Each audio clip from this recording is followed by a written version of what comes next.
So today I would like to talk to you a little bit about relocation to Canada. A question that we get asked often is, how do I move to Canada with my family?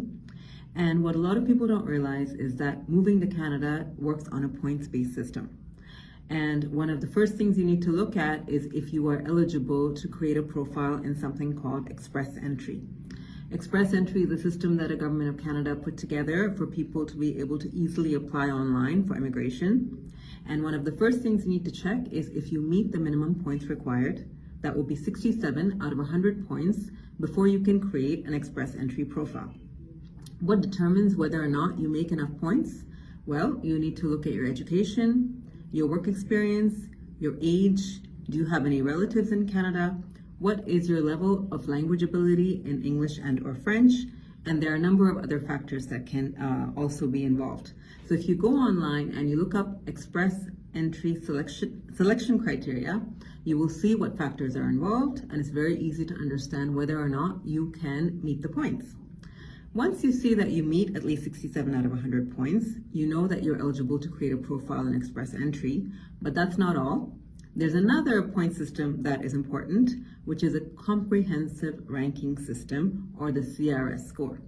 What happens is that once you're in the Express Entry pool, you are assigned another score. It is also dependent on various criteria, but they're weighted a little bit differently, they're calculated a bit differently, and you must calculate to see how many points you're getting. And you'll also be able to find online what the minimum cutoff is, above which the government is inviting people to apply. So you can be in the Express Entry pool, but the government still has to invite you to apply. And they regularly publish the minimum points at which they recently invited people. So if you're well below that score, then you know that possibly it's not going to be easy for you to get an invitation. If you're above that score, then you know that your chances are higher. But even for some people who are below that score, there may be other options as well. For example, you may be below the score for the federal government to invite you, but a provincial government may nominate you. There may be reasons why a province, what we call in Canada as regions, are provinces and territories. There may be a reason why a province decides that they want you to come settle in the province. For example, there could be a province that needs medical care professionals very badly. And if you are a healthcare professional, if you're in the medical field, they may invite you to apply, even if you don't meet those minimum points that the federal government is inviting at. So as you can see, there are a number of factors involved. Another thing that you should be aware of is that your education and the work you do, the skills, your work experience, all of this has to match. So for example, if you're saying that I'm an electrical engineer, then the Government of Canada has an expectation that you would have studied a certain level of education in a certain field like electrical engineering. This is not always the case that it must be something that you have done, but it could be the case many times. So you have to check this as well.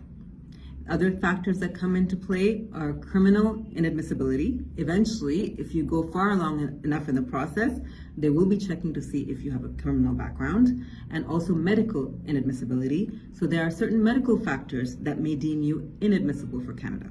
So when you're looking at immigration, please do look at the various steps involved. This is a very complex and technical process. There is a lot of information online, so please be sure that you read very, very carefully. If you'd like assistance of my firm, One Heart Immigration, then please contact us. Our information is available on all social media platforms and on our website, and we would be happy to help you.